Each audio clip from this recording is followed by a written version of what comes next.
Welcome to the Player Engage podcast, where we dive into the biggest challenges, technologies, trends, and best practices for creating unforgettable player experiences. Player Engage is brought to you as a collaboration between Keyword Studios and Helpshift. Here is your host, Greg Posner. Hey, everybody. Welcome to the Player Engage podcast. I'm Greg Posner, and today we are joined by Christy Dale and Nigel Franks from Snowed-In Studios, one of the fellow Keywords studios that we are all part of. So we are all one big family, and they do some really awesome stuff, and I'm excited about today's episode. Before we jump too much into it, I'm going to let them each introduce themselves. So Nigel, you want to kick it off? Sure. Yeah. My name is Nigel Franks. I'm the studio production director at Snowed-In Studios, part of the management team here. I've been in the games industry since about 1999 and about software development for another 10 years prior to that with a couple of software companies, but always wanted to get into game development. That's me. I kind of head up our production teams, and I'll hand it over to my esteemed colleague, Christy. Hi. My name's Christy Deal. I've been in the games industry for about 3.5 years, and that was all with Snowed-In. Before this, I did project management type stuff, but in different industries like construction. So it was really interesting coming into the games industry. It was just something that I loved and did on the side, and I happened to cross the job posting, and here I am 3 years later.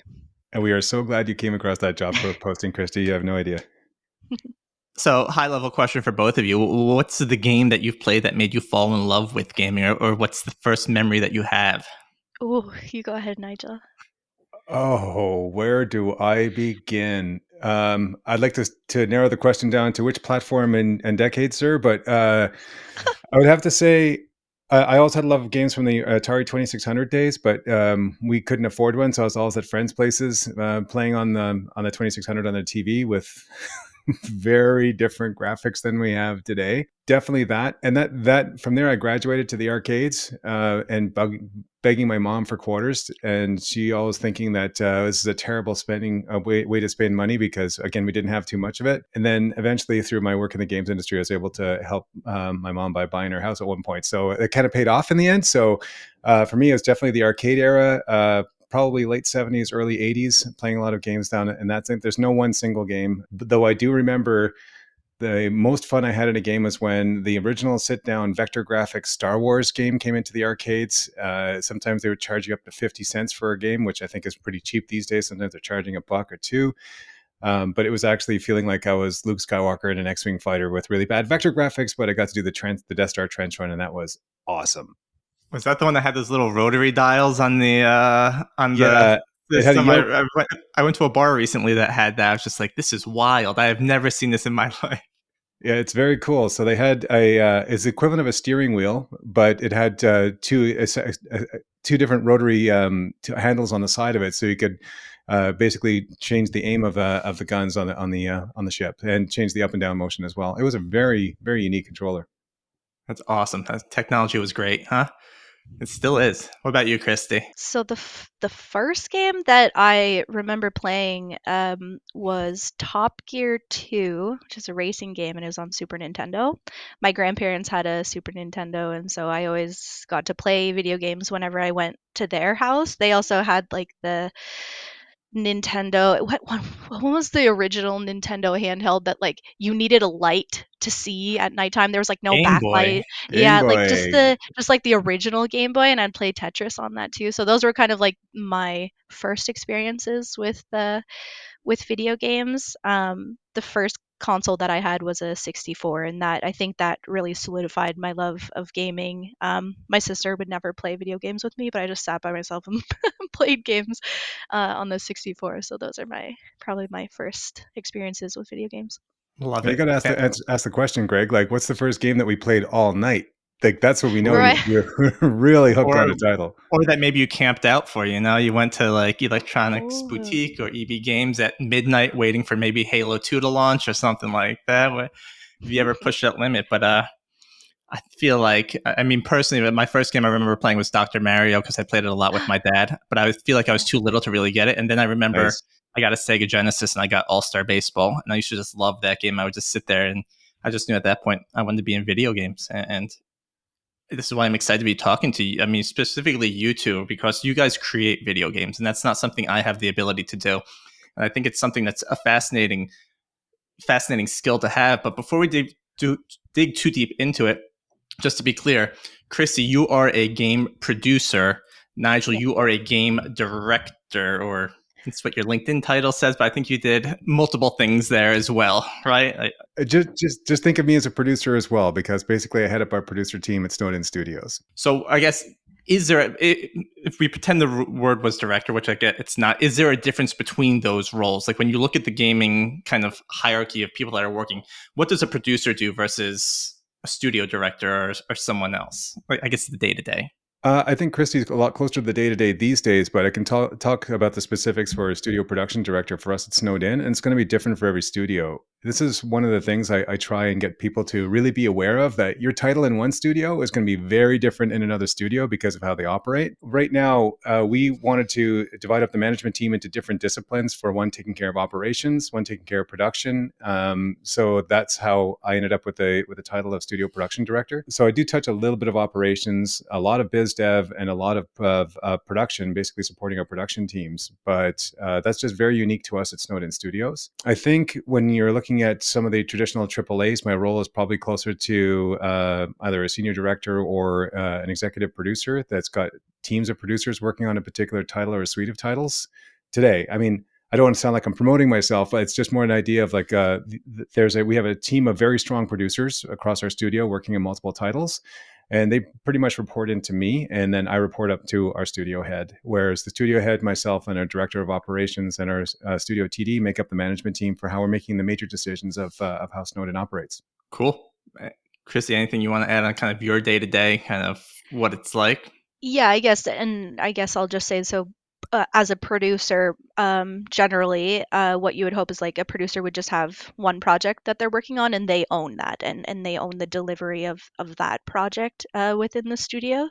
So that's kind of the difference in level. So like Nigel looks kind of over everything and over all of the producers, and then each individual producer has their own thing that they own as well, their own game that they're working on. So for people outside of gaming, because that's where my name goes, is it almost like product management, where kind of each producer is a product manager in charge of a few different disciplines, and then there's a higher level that kind of oversees the entire project? Maybe I'm simplifying it a little too much, but More like project management and people management than product management, because okay. we are not necessarily defining a product unless we've got the remit to build a product from end to end for our clients.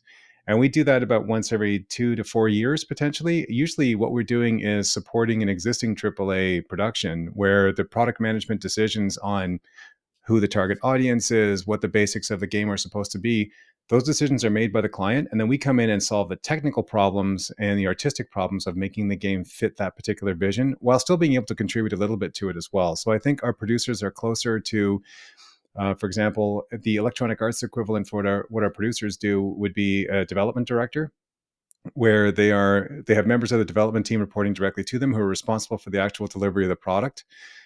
Regardless of the main creative decisions being made outside of our studio, we still have a lot of input on how things are implemented and how we think it's going to be a better experience for the player. So we're not doing the direct product management; we're more doing the project management and development direction for the game itself. And Christy, please correct me if I'm wrong. No, that sounds right. I definitely would be more responsible for the people that I work with, and making sure that they have everything they need to do their work, and less responsible for the end result of the product or the game. It's more of the people management side of things for me. So you would say you're extremely organized. I try to be, yeah. I would say Oh, there Christy goes is my hyper opportunity. organized. In fact, I take a look at how Christy's done with a lot of the things, and I'm thinking there's a ton I can learn from her about that. And we've said it a couple of times in many conversations, and I was saying like, "Gee, Christy, I wish I was as organized as you when it comes down to getting all this stuff done on time."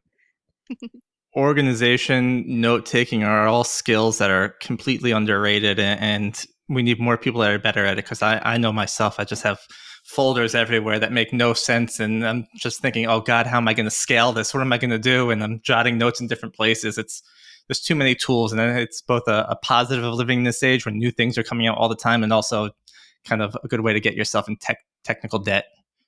Well, I don't know if it's because we're nerds, but I definitely had a really good time 2 days ago, spending an hour at the tail end of my day just organizing my bookmarks folders to make sure that they made sense and where I can have access, quick and easy access to information, because I noticed that there had been so much information I'd just been tracking and realizing that some I don't need, but I'm trying to figure out what I need for the day to day, what I need for strategic planning, what I need for staying on top of industry news. And it was actually kind of fun. And I felt a very strong sense of accomplishment at the end of the day just for tracking that data. I know the privacy issue is kind of weird, but throwing a lot of notes into AI tools are doing really good at like finding ways just to say, can you organize this in a way that makes sense? Or give me like, I don't know. I've been using that more and more often to make sense of my notes. And I'm just like, wow, this is so much better at this than I am. Like it's becoming more and more mainstream, and it's exciting for me to see. Again, the privacy aspect might be the iffy part, but I kind of ignore that right now. So I'm kind of curious, if I say, can you organize my files in such a way that they make sense? It'll say, well, according to people at Helpshift who do this stuff kind of stuff. This is a great way to do it. I make sure to erase the help shift and keywords words every time I copy and paste. Don't worry. So Snowden Studios, for people that are listening and aren't familiar, it's a very, I'm going to say unique, and maybe you could tell me it's not studio, where they are part of the Keywords family. And in Keywords, we act as a BPO, meaning development studios can reach out to us, or publishers can reach out to us, and ask us to help with them, right? So Snowden, I think, is probably one of our bigger studios. If you go to their webpage, which I think is snowden.ca, you can check it out. They're based out of Ottawa, and some of the titles you'll see when you log on right away are Forza. I'm making sure to say it right so I don't get yelled at by anyone on this call. Starfield, Madden, all AAA titles that, unless you've been living under a rock for the past few years, you are very, very familiar with. So there's a lot of questions here, and I don't know where to start. So I'm going to try and get myself organized here. But you recently as in 5 minutes ago, talked about creative control. And that's an important thing for a studio to understand. What are my limits? What can I do? And when you work on AAA titles, it's clearly going to be a different limit than when you have your own title that you can completely have creative freedom, right? So I don't know the exact question I want to ask, but when you work on a project, who sets those limits? Maybe that's too simple of a question. Like, how do you deal with those limits when you're working with a AAA title versus a indie? Wow, where to start with that? So is that too broad to start? It's actually not, because it brings up a really good question. And I've heard a lot of people say, well, you're a service provider working on these other titles that somebody else has come up with an idea for. And I'd really like the idea of working for first party, so I've got more creative control over what it is that we're working on. And from somebody that's had the opportunity to work in first party, the amount of creative control that you have there is actually extremely limited. Typically, the decisions for how a game is going to be defined from a narrative standpoint, from a feature and function standpoint, at a very high level, has been defined already by a creative director and their design team. So even if you're on the design team, that creative director has absolute control when it comes down to what the game is supposed to be. And there could be a team of 100, 200, 400 people working on this across art, audio, development, engineering, all the different areas that go into making a game. And there may be a little bit of creative freedom and liberty there, but no different than if you're a service provider, because basically we decide how we're going to be creating a feature on the AAA team, if we're on the AAA team, working for first party. And we have that same level of freedom on how we're going to be creating and implementing those features as a service provider. So it's really interesting to see that there's just a general conception. Some people may call it a misconception. I just call it a conception. But basically thinking that if you're working for first party, like if you're working directly for the publisher on the publisher's development team, that you'll have more creative control. And I haven't found that to be true. Typically, a publisher team will be divided up into all the different functional areas of the game. So you might have an area for UI, an area for audio, an area for networking and multiplayer, which can all the things that go along with multiplayer gameplay, an area for gameplay and AI, as an in-game AI, not necessarily Gen AI, an area for vehicles, props, weapons, worlds, tracks, whatever it happens to be, flight mechanism if it's a space flight. And each one of these becomes a sub-team on the main team that has one or more producers working for it, that has, again, one or up to 50 developers or more working in this one particular area. Sometimes even larger if it's worlds, for example, and there's just so much art that has to be created. And take that across a AAA and divide it into, the 80 or 90 or so different areas that a AAA has to hit in order to be able for it to be shippable. And everyone's working in those areas. And we just happen to be joining into those areas as Snowed In Studios to be able to deliver a feature or set of features that's been defined in one of those areas. And sometimes we are the lead producer there. Sometimes the client provides the lead producer there. So I don't think we're that unique in how we provide those services among the 24 studios in Create. We have plenty of Create's our game creation arm of Keywords, by the way, being Create, Engage, Globalize, and Media and Entertainment, the 4 groups. I think I've got that right. But they all pretty much do the same thing within certain boundaries. So we have areas that we definitely share in functionality, and sometimes we're actually working side by side with one of our sister studios in Keywords, where they've got one area that they're working on, we've got another. Sometimes we collaborate. All depends on the size and style of the project. Where we get more creative control is when a client comes to us and says, we've got this great idea for a game. Here's our budget. Here's when we want to get it out. Do you have game designers? Do you have art directors? Do you have creative directors that can help us make these decisions and get this game out on a particular platform over this particular timeline? And that's a completely different set of skills from us, from our design team. And then we put our heads together, figure it out, and then we come up with all the ideas and figure out how we want to get that into the game and finally get it out.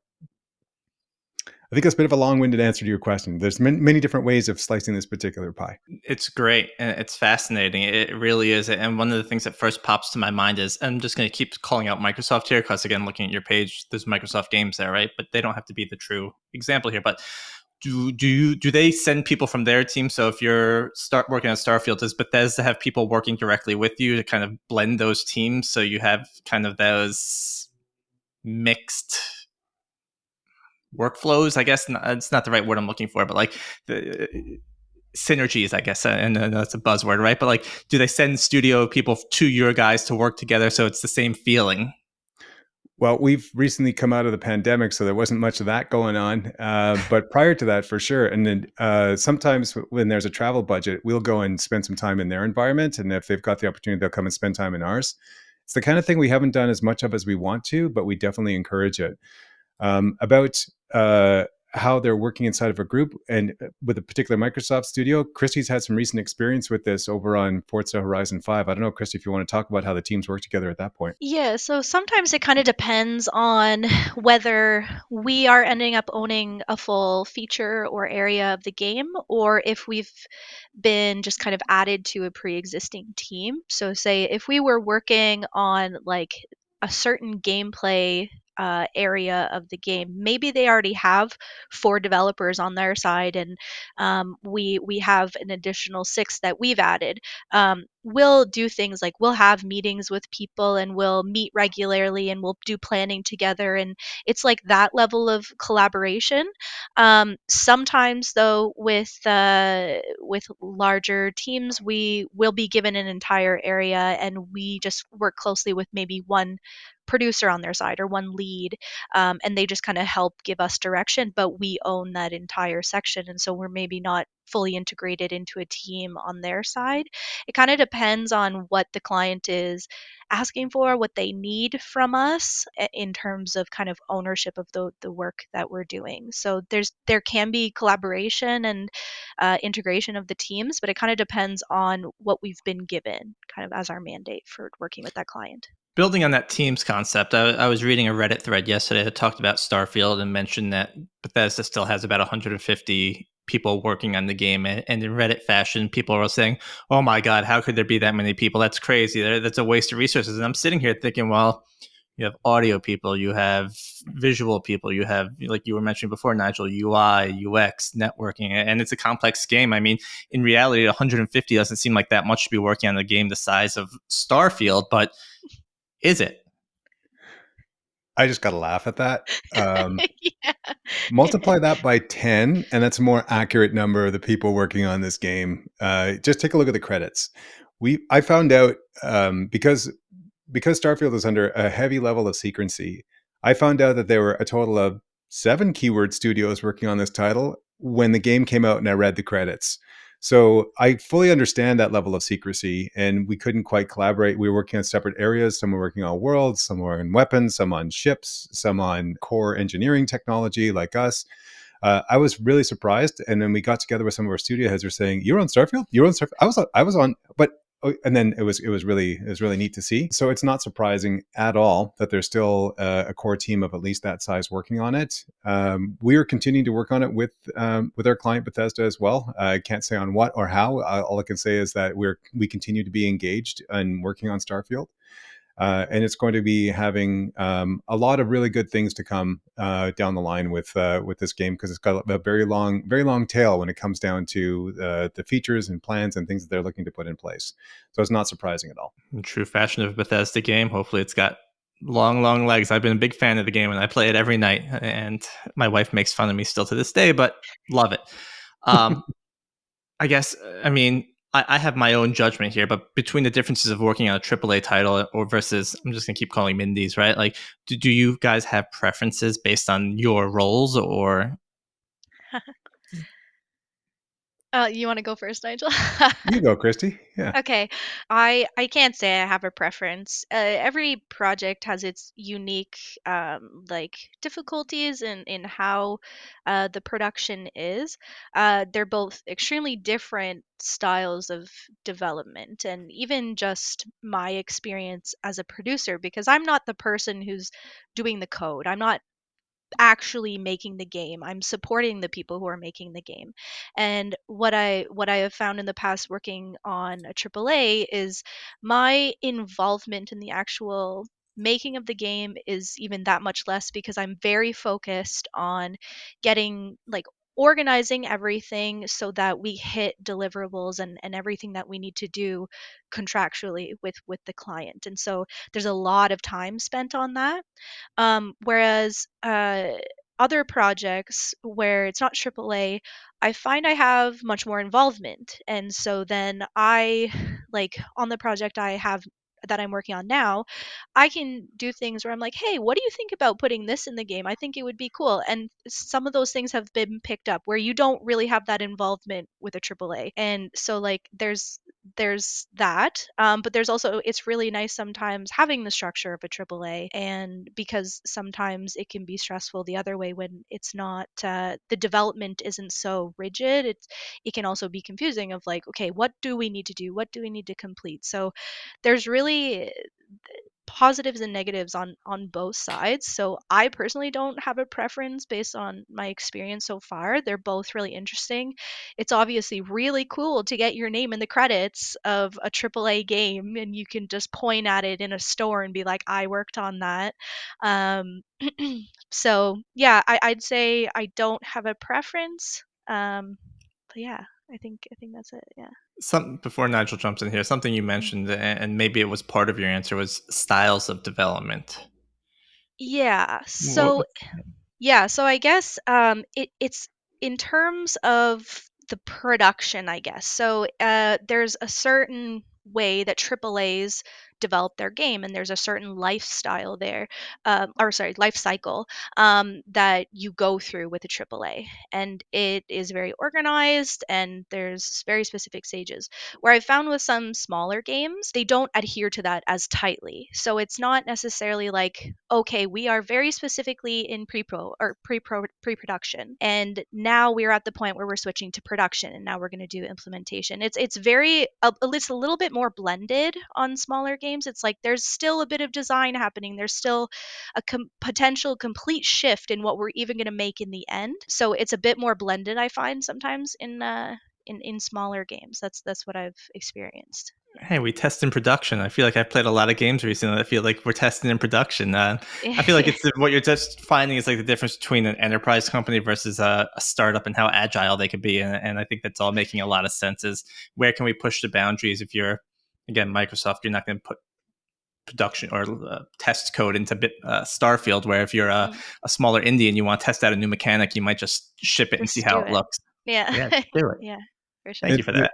they both have their level of chaos in a way. So Mhm. from a AAA, it's going to be chaotic trying to understand who owns what, how to actually implement a particular feature, and the dependencies on it, because there's no such thing as anything that's completely independent inside of a team of that size.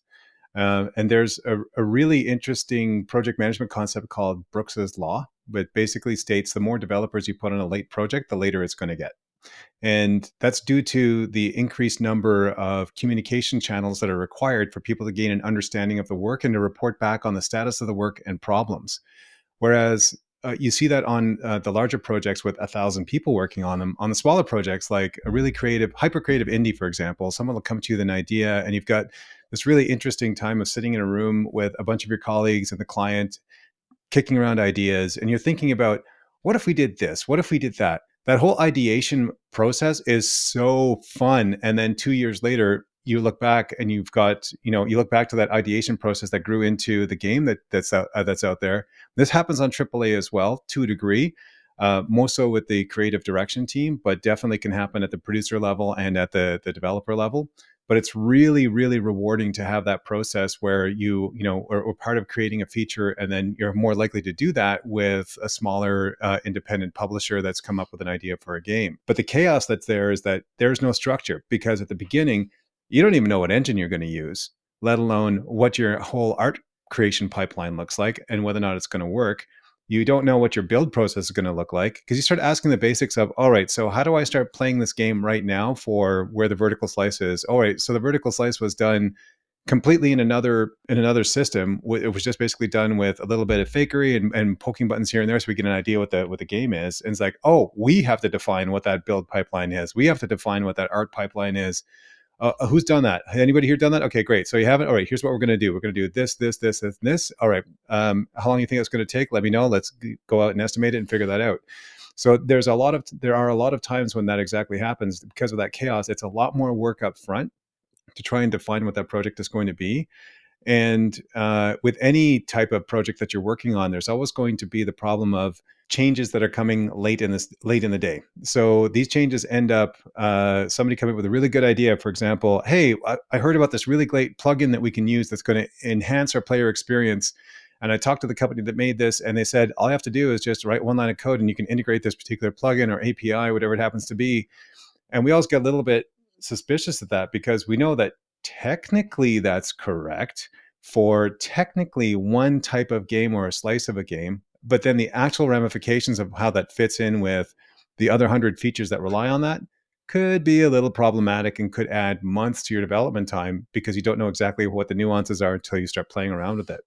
So each of these types of titles have really interesting challenges, especially for somebody that wants to stay organized and put things together and find that path through. But there's that bit of that chaos that you have to deal with to bring some order to that chaos. Man, I'm sounding like the Borg now. We bring order to chaos, but being able to bring some order so that things make sense and everybody knows what they should be working on and feels a sense of direction as to where the game is going, as opposed to we have no idea what we're going to be doing next. And that's really what the producer's role is for us at Snowden Studios, is to make sure that everybody knows that direction, knows where we're going.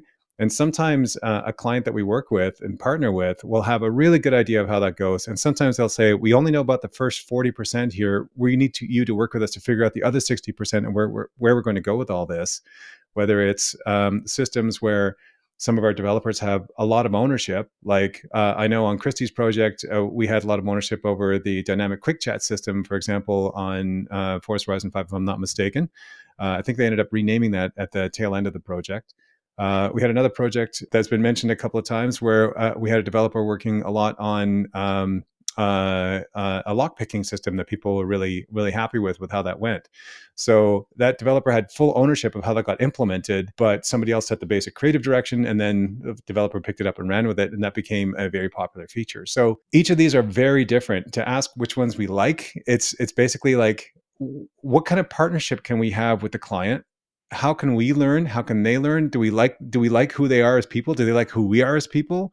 And then before we make a decision for the kind of projects that we want to take, we ask a whole variety of questions like, what is the technical challenge in this? Is this something that our people are really going to enjoy sinking their teeth into?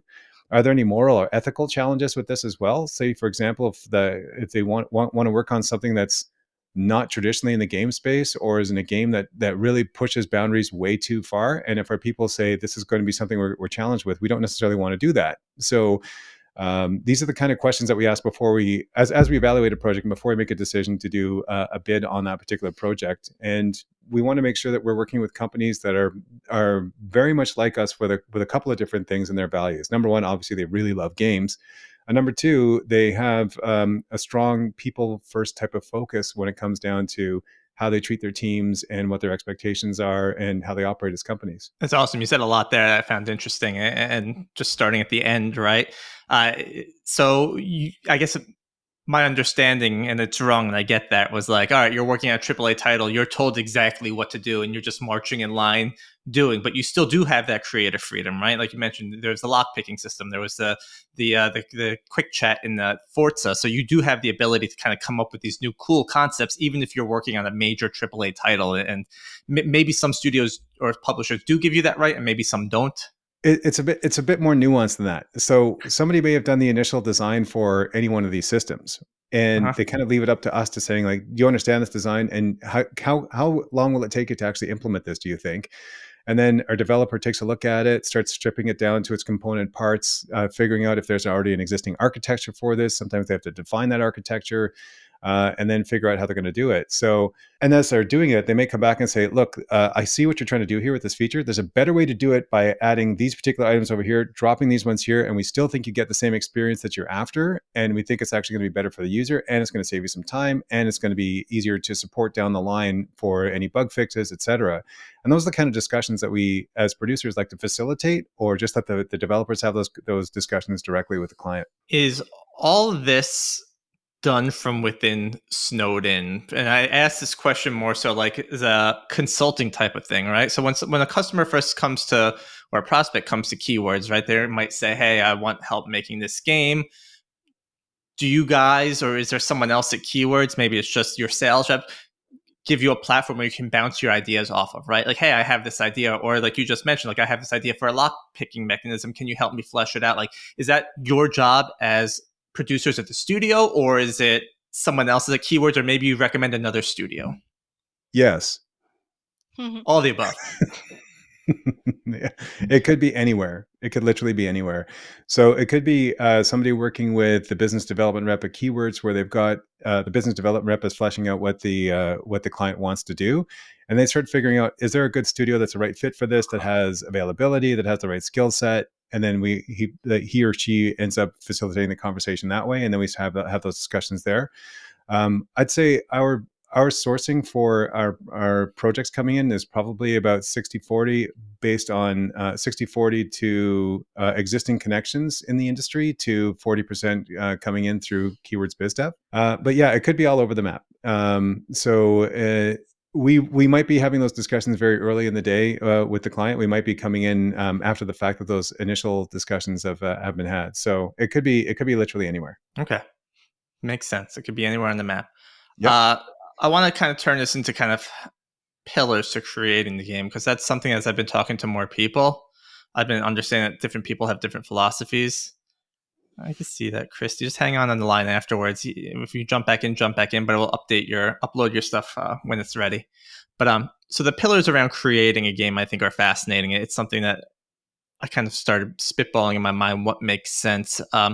So forget about the AAA titles and let's talk about just creating a game.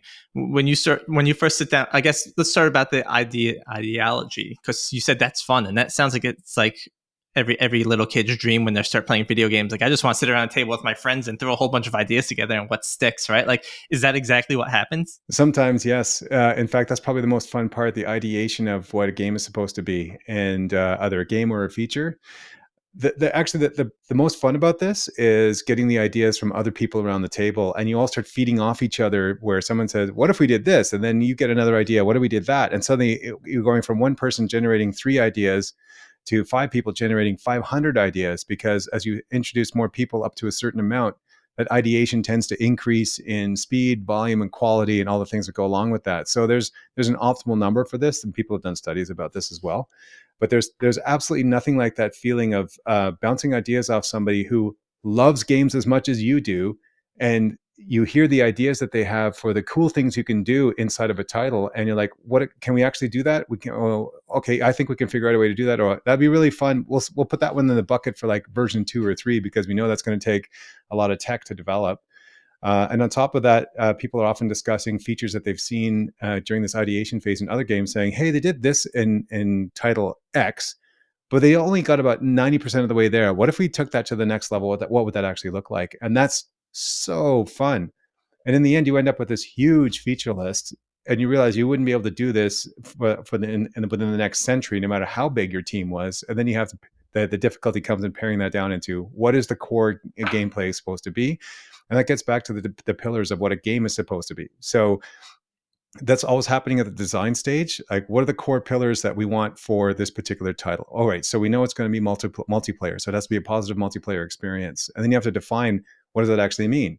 Is it one-on-one? Is it one versus many? Is it team-based? Is it team versus team? Is it asymmetric, where you've got one person who's extremely overpowered with a major weakness, and then 6 people who are underpowered with one major strength going against each other? We saw this with Dead by Daylight, for example. So, one of the pillars could be multiplayer, and then you start stripping that down into its component parts. Another one would be replayability, to make sure that people can always come back and get a fresh experience by looking at that. Another pillar could be, for lack of a better word, some games I've seen will say, not being evil with in-app purchases, right? So it means that we want to be able to have in-app purchases where we can make some money, but we don't have to force the player to get into this in order to be able to pay to win or pay to play the game. So from a design perspective, there are these pillars that are defining what the game is, and from there, the team can understand those pillars to find them out into greater detail, make sure that there's agreement on that. But then from us as game developers, we have the equivalent types of principles of what we want out of a game for our teams. Again, getting back to those ideas that, is it technically challenging? Is it the kind of client that we want to work with? Is it going to be something that helps advance us as a studio or as our team? Is it cool new tech that people haven't touched? For example, we have a lot of demand internally for people working on Unreal 5 because that's the latest and greatest. While still a lot of games are still working on Unreal 4 or custom engines, where you're not going to get the experience working on Unreal 5, but you'll be working on this really interesting and sometimes challenging internal engine, is probably the best way to put it. Because companies have made investments in these engines, for example, over time, and they want to keep recouping that investment, and that makes a lot of sense. So they don't want to be paying royalties off to another engine provider. So definitely pillars of gameplay is where that whole ideation starts, and it's really important to define those up front, because it's going to be really easy for your game to become something different than what you'd anticipated 6 months, a year and a half into development. And I think it was Jason Schreier that talked about this in Press Reset, where there are a pile of games that in AAA development, you don't really understand the game you've got until 2.5 years in, and on a 3.5 year project. And that's because there's been so much ideation happening going on, that it's only in that last 6 months to a year you finally understand what that core gameplay is. And Todd Howard talked about this with Starfield development in a really interesting interview that he did. He said, I went digging into the game just to play and check out a couple of different features. And then I found out, and I'm completely paraphrasing and probably butchering this as well, but he said, once I went into what I thought would be a 30 or 45-minute session just to see what the game is, and I walked out 4 hours later, then I knew we had a game. So this often happens with AAA, that you've got all these great designs, all these great ideas, all these great prototypes, and it's only once there's a huge amount of content that's been developed that you know that you've got something that's really tenable for the long term.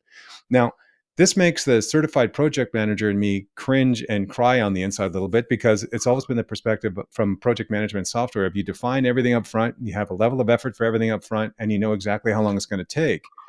But there's one big difference in game development from software development, in that it's really hard to define fun, because you can put fun on a sheet of paper and say, you can read a feature and say, yeah, that looks like fun. But until you see how it actually operates with the right art, the right lighting, the right cameras, controls, characters, like all the things that are really important for really good gameplay, you don't know how these things interact with each other, because there's so much interaction in these systems that you haven't taken into account how these systems interact with each other to actually see it.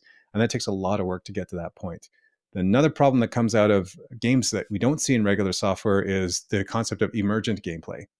So suddenly 5 gameplay systems come together and you have a completely different mechanic than what you thought. You had no idea that this was even feasible and possible. And you decide, okay, this is really core to what we need to be doing here with this game.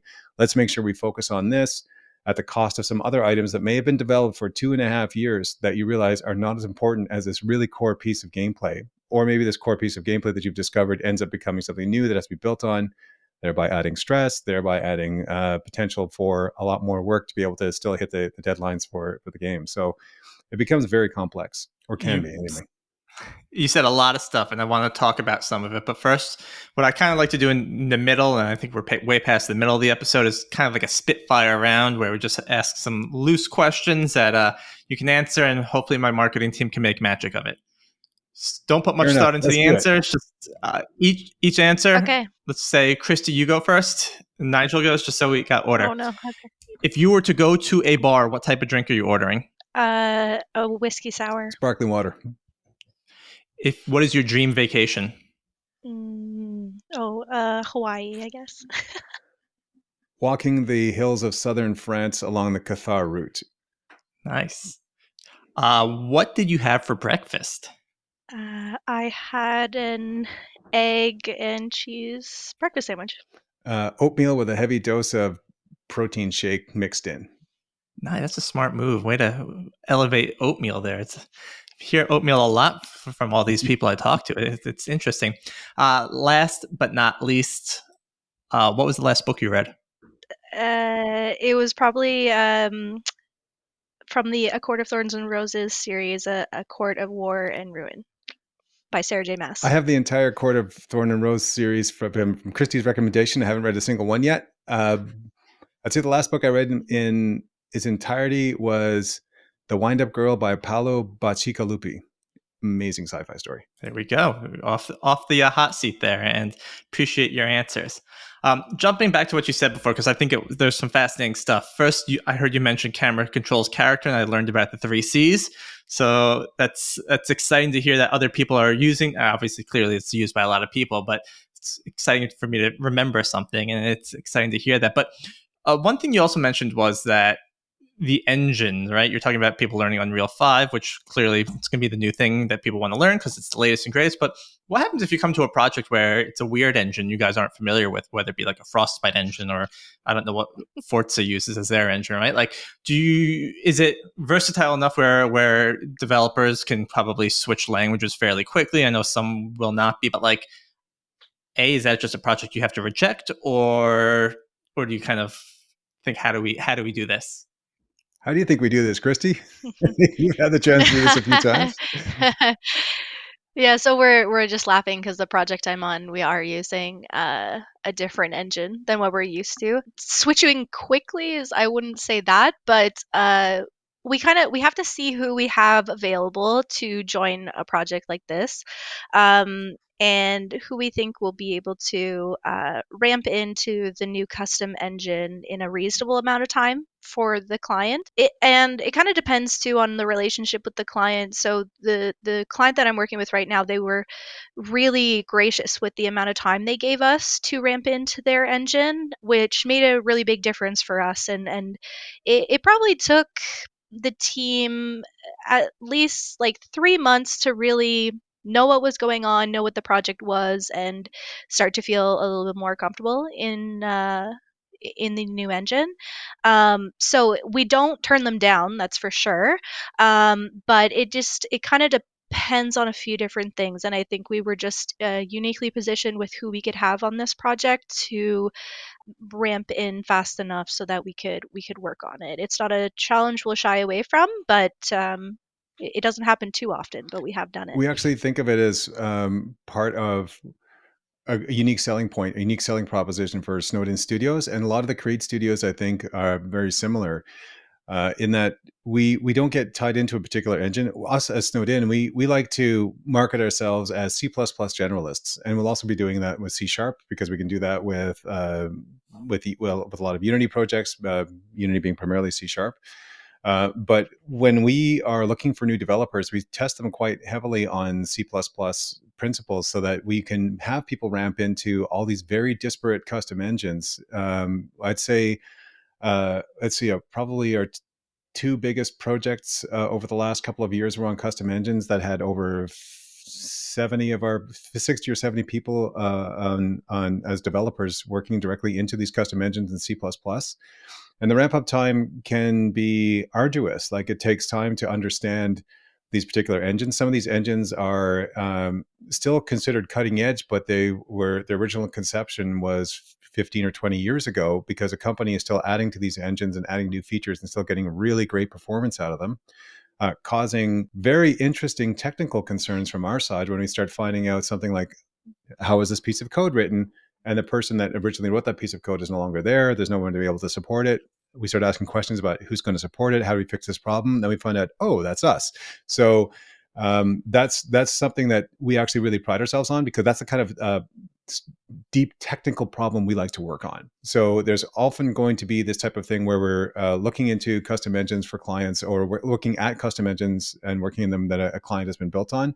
And it makes a lot of sense if they've got a lot of money invested in this engine, they still want to be able to use that for future use. I think Ubisoft's got 3 or 4 different engines that they've developed in house. They've got Anvil and they've got Snowdrop and a couple of others that I'm forgetting off the top of my head, but they're used for in different ways on different games. And it's really fascinating that they can continue to get the return on that investment. Bethesda uses their own engine that they've been working on for multiple years on multiple products, which is great. EA does have Frostbite. It's funny that you mentioned that, because we had to do exactly that when we were working on Madden. We had to ramp up on Frostbite and how that actually works. And Frostbite was originally written for the Battlefield series, and to be able to use that for a sports series is really fascinating that EA was able to make that conversion over time. But that also comes with its own issues that nobody's expecting. So the ability to aim down a rifle and shoot at a target and drive a vehicle is very different than organizing a full football team on the field, right? So I remember there's lots of stories about people that worked on Mass Effect back in the day that just said Frostbite doesn't translate well into that world, and which is fascinating because Battlefield's not an RPG clearly, but I imagine a lot of the assets and type of things you do are the same. But yeah, I mean, custom engines always kind of fascinates me, because Unity, forget the whole pricing debacle they had a couple of weeks ago, right? Outside of that, and Unreal, they're good engines, but clearly you're stuck within the restraints of the engine. Whereas if you build your own, then you're kind of relying on yourself, not the community, to help build it out. And I don't know, it's this weird thing. And I'm glad to hear that it all comes down to C# and C++, because when I failed that in college and gave up on my dreams of being a video game creator, I thought, who uses C++ anyway? But I'm glad to hear I was proved wrong there. It's definitely the strongest skill that you can pick up as a developer if you wanted to be working in writing code. Like C++ is really essential, and it's one of the things that we test for and make sure that people have a very strong background in before they come into our studio. And I think that's been one of our unique selling points with our clients as well. We have very strong C++ developers. So I want to kind of take a different direction of the conversation now. And I speak to many different studios, and it's been an honor. And I speak to people in Montreal and Toronto, but you don't often hear Ottawa. I think of government, and I think of the senators. So what is the gaming culture like in Ottawa? How do you guys collaborate? Is it like a tight-knit group? So some of us were here before the hockey team had come back. So you put Ottawa and Senators together, you're still talking about the government. But yeah, we are trying to, as much as possible, promote the Ottawa Games business and the Ottawa Games community for sure. Providing some support for game development clubs. A lot of our folks are part of the I guess the underground indie scene more than anything else. Back pre-pandemic, we had the Capital Gaming Hub as part of Snowden Studios, which is an initiative that was spearheaded by our studio head, Jean-Sylvain Sormany, who is very interested in, very keen on developing the community here in Ottawa. And he's been such a strong advocate for Ottawa's game development community. At that time, like cheap office space was given to indies that were basically trying to start up, and we're looking at doing the same thing again now. Now that we're post pandemic and we're seeing a bit of a rebound, and being able to provide some office space for people that need it, so that's one thing that they don't have to worry about, and they're close to another game development community and companies so they can actually be bouncing ideas back off each other, which is really important to us. We also make our space available for the Ottawa game development community for free when they want to have like meetups and start talking about different things. And we try to have these very regular sync ups with the Ottawa game dev community. It's really important for us because you're totally right. There, you hear a lot of news out of Toronto, Vancouver, Montreal in Canada, and Eastern Canada even more so than what you hear about Ottawa, which is really interesting because we have such a strong high-tech culture here. I believe Ottawa's got one of the figures that was used back before I left Ottawa, and I'll get to that in a second, was that Ottawa has the highest concentration of high-tech companies in the world outside of Silicon Valley. And the reason for that is the fact that we've got 5 strong universities here, plus a federal government, and people having access to grants and starting their own tech companies in telecommunications and software and a bunch of different areas. But games is never really big outside of a couple of anchor companies over the last 30 years that were developing games from the late 70s onwards. And oddly enough, we have some people that were at some of those companies with us now here at Snowden Studios. But when I was looking to get into games, I had to move to the West Coast. So that's a 4,400-kilometer flight to get to Vancouver and start looking at that, or go to Montreal. I was more interested in the West Coast, but I was quite surprised when I came back to Ottawa that here's the studio that's building stuff up here in town, and it's really great to see. And that really fits with the vision of me coming back to my hometown, being able to continue to develop the community here. And for me, it's super important because we want to be able to put Ottawa on the map for game dev. So we're trying to do a lot of those support things. How would you recommend people get started, right? Like, and this is going to be a silly question, right? Like, if I'm interested in making a game, how do I get started? What do you think, Christy? Ooh. Oh, geez. No, I think I might have to pass this one to you. Just if someone wants to make a game, like they If they I'm, have if an I'm idea, interested in getting into the or gaming industry, work what in the game. resources would you recommend taking a look at? Is there groups I could join to kind of get that, especially if you're trying to do something in Ottawa as well? Is there local stuff? I know, Nigel, you started talking about different groups coming back, but is there any places you'd recommend to get started, or maybe it's, again, too broad of a question? Well, totally. I can talk about somebody coming from scratch, but I'd also like to have Christy talk about her experience of getting into games as well, because I think there's a lot of value in that too, because she brought some really valuable experience to our studio. The key thing for me is making a game, or in getting involved with people who are making games at all. So understanding what it actually takes. The interesting thing to me is that there's so many people I've met over the last 24 odd years of making games, another 30, or all told in 30 in tech. Is that right? Yeah, well, almost 30 years. Again, old man yells at cloud. Basically, it boils down to understanding what other people have done. So talking to people who are in that industry and figure out what they did, and understand that your network is really important, because there are so many people that will help you get to where you want to go, who will talk to you about what their path was like. And every path into the games industry is absolutely unique. You can go to a school program, that's great. You can go and build something on the side, that's great. You can go work in an adjacent industry, in entertainment or in software development or in web, or you name it, where there's some elements that are the same, and that can give you different contacts and different contexts to talk to people about in the games industry. For me, here in town in Ottawa, for example, we've got the Capital Gaming Hub Slack site, where we have all of the local game devs talking and just sharing information back and forth about different events that are happening. There's also a local group here called Dirty Rectangles, which is a whole pile of people coming together on a monthly basis, talking about the indie projects they're working on in a local pub. And it's really neat and interesting and fun to meet all these people that are doing these things. So that's one way. For me, I started off in software development, knowing that I also wanted to get into games. So I literally started in tech support, taught myself a little bit of programming and databases, and then ended up running professional services for a software company where they invited me to be a partner, and then grew that up to 90 people over about 6 years. And then when I moved to the West Coast, did a little bit of CRM. And then finally, because of my background in project management, I was able to, and my network, talk to somebody in a game company, and they brought me in as their inaugural producer at Next Level Games. And that was a lot of fun. And that was still like a massive amount of learning I had to do about AAA game development. So I didn't come in there as like, I know everything I'm doing here, but I do know about project management. I do know about software development. I do know about the basics. And in the meantime, it's like, now I got to be drinking from the fire hose of information of what it actually takes to make a sports title on Xbox, PlayStation, and GameCube at the time. So massive learning experience for me, and a lot of fun.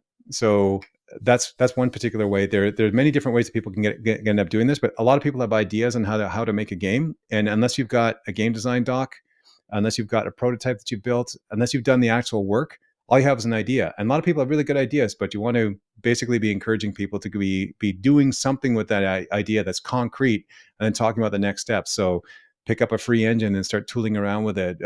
Learn the art tools, learn the design tools. Actually do that. a lot of game designers started off by doing level design, making their own levels for places that had, or games that came with their own level designers, like Duke Nukem or Doom or Quake, where you can start playing around with these tools to understand some of the principles of what makes a really good level. Very cool. Yeah, I guess going off of what Nigel was mentioning about how it's interesting when you talk with people, even just like my coworkers here, and I learn about their backgrounds and where they came from. They're always so unique how someone eventually made it into the games industry. It's actually, I feel like it's almost more rare that I heard like someone saying like my entire life I wanted to work on games and then I went to school for it and now I'm here. It's always some crazy way that they eventually ended up here. Like, if, for example, for me, I went to school originally for history and museum studies. It was just an area that I was interested in. I wanted to work in museums. And then from there, while I was in those programs, I realized that I liked project management. And so I was like, I'm going to be a project manager in a museum one day. And I didn't really end up there, and I ended up in a few different jobs. And then, like I said, I just kind of came across this posting one day and I was like, hey, I like video games. and so I applied for the job. And I do feel that Snowden, like, it took a chance on me. Like, I had the skills around project management, but I had never been in the games industry before. And there were questions, there was like a quiz, there were questions about the game industry and game development that I had no idea what the answers were. And I'm still learning. You're going to continue learning in the games industry. It's a lifelong thing. But I guess what I'll say in terms of like how you get into something that you're interested in and that you're going to love, I sometimes think about just kind of the analogy of like, if a lot of people say I want to be a movie star, or I want to be a rock star and play guitar on the stage for the rest of my life. And but if you look at these people who were extremely successful, occasionally, yes, they got in a sneaky way and didn't have to put in the time. But a lot of the time, you talk to these people like guitarists, it's like they they spent every second of their free time in their childhood and growing up playing guitar. That was their life. It is what they love to do.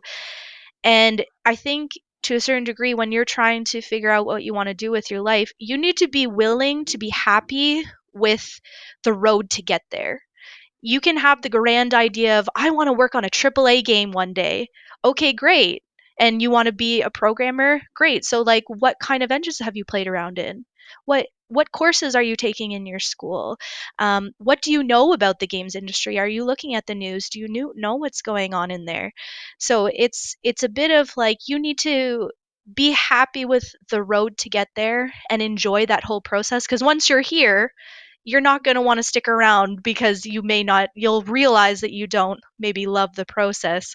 And I guess an example for me was, I was in between jobs, and I started doing YouTube videos for gaming. I would play Fortnite and I made YouTube videos. And I went a bit into like streaming as well on Twitch. And I thought, when I started that, what'd be a cool job? Being a streamer every day, because you see these people on Twitch and they seem like they're having really cool lives and they make lots of money. And you think of the grand idea of like making it as far as like Ninja or something. But I did it and found out, oh no, I don't want to do this. And it wasn't really just like I obviously enjoy playing games and I love it, but it just wasn't for me, the idea of streaming. But I did it and I realized, you know what?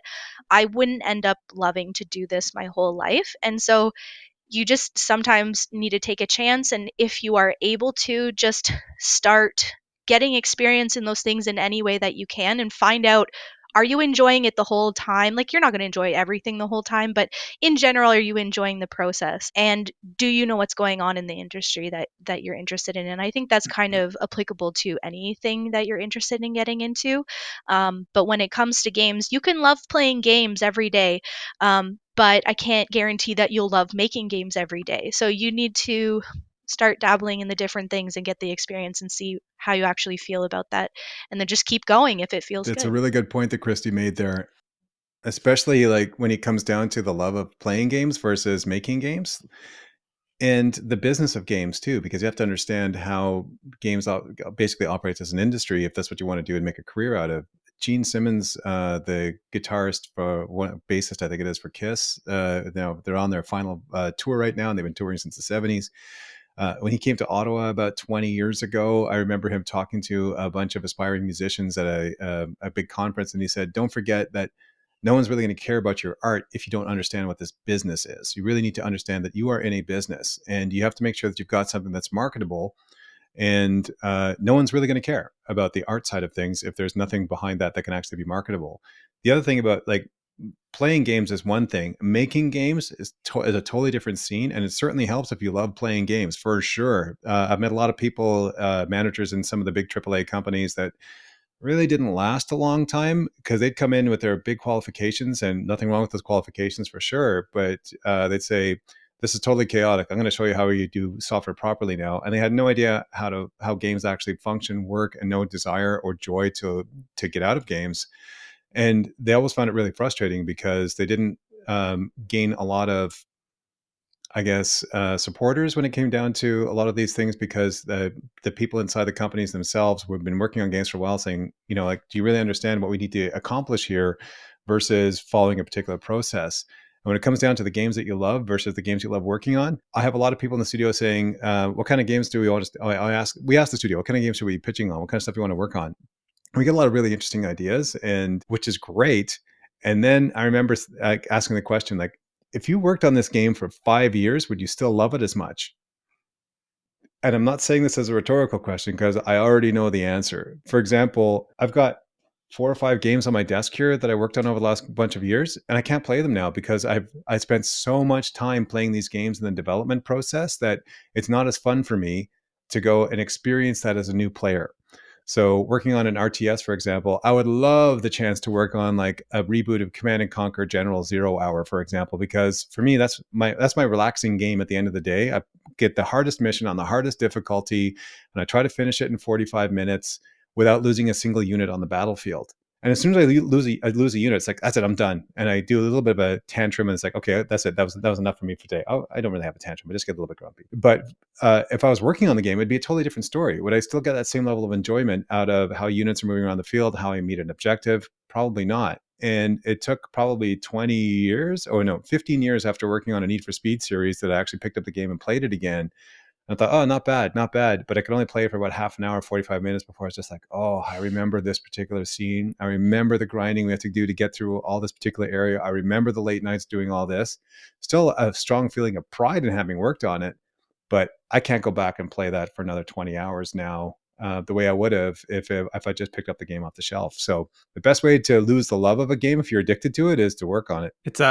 I think that's fantastic what both you and Christy said. I mean, it's a passion project at the end of the day. You need to love what you do, and you need to be willing to put in that grind. I mean, no job just falls on your lap and makes it the best job ever. I mean, you talked about kind of entertainers, and like Taylor Swift comes to mind. Everyone probably thinks she has the best life ever, and she probably does, but she probably puts in so much work behind the scenes that like you're tired of it. It's not just easy. And if you love gaming, yeah, I'm sure it gives you that advantage because you're excited to go to work and build this stuff out. But it comes down to like, I talked to a lot of people in the movie industry that like they can't go see movies without criticizing it and nitpicking every little detail. And like the love is gone. Like you don't want that love Oh, to be gone, Right. but it it's ain't just it this ain't just the crazy movie thing. industry. Like as soon as you start working in cinematics in games, you will never look at any piece of visual media the same way again. And it's, oh, my wife hates it because she's like, "We're gonna watch this and you're gonna be quiet." And I'm like, Going okay. up. No, But no I know, Yeah. I know, opinions. I know Yeah. how they made the decisions on the camera angles, on the lighting. I know which audio has been redone, and most people can't figure that out. But when you have to go back and put the audio back in for like the fact that the script doesn't work, or the way that the actors spoke their audio, you know that they went back into a sound booth and redid that and then stitched it back in. Sometimes you can tell, sometimes you can't. It's like, we'll fix it in post is a real thing. And the same thing happens in games and cinematics. And as soon as you start working on all this, you realize like, oh, it's very different. Every commercial, you can figure out, all right, I know this is probably done in Unreal. This is probably done in Unity. This was done with virtual production, et cetera, et cetera, et cetera. Not every piece of media for sure, but a lot of them. Like a vast majority. The more time you spend working in games, the more you really understand some aspects of film production, to the point where it's a lot more difficult to really appreciate something for the creativity that went into it, and just to enjoy it as a piece of entertainment. You mentioned Command and Conquer Generals, but my favorite game growing up was Tiberian Sun, and you're gonna tell me the acting of Kane and that is underrated. I could watch that every day and be happy and see those Command and Conquer cutscenes and probably made for budget dollars. It's amazing. Yeah, super fun.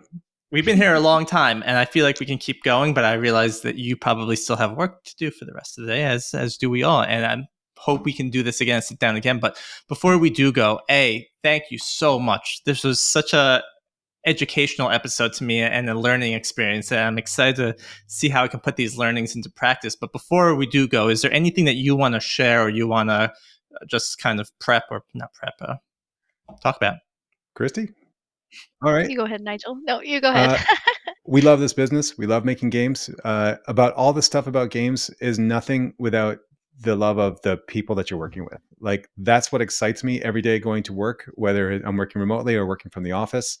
I'm working with the most interesting group of people who are all extremely smart, all extremely accomplished, very unique perspectives on how the world works. And we're united by this love of games that we all work on. And that, for me, is the single biggest thing that I find so uplifting and so satisfying. So when you find that right group, that right studio, it makes everything so much fun. It makes your entire journey worth it. And for me, I've never been happier in my career than working at Snowden Studios, because of that amazing group of people. And to that, I have to thank the studio founders for creating a really great environment for people to be in. Yeah, I would have to echo everything that Nigel just said. Yeah, it's been I tell people regularly that this is the best job I ever got. I got the job I had before this one, I got laid off, and I thought it was the end of the world, and then a few months later I got my dream job. So it definitely feels like everything kind of happens for a reason. I guess the last things I'll say, just kind of touching back on the idea of like how to get into the games industry. Yeah, I think just do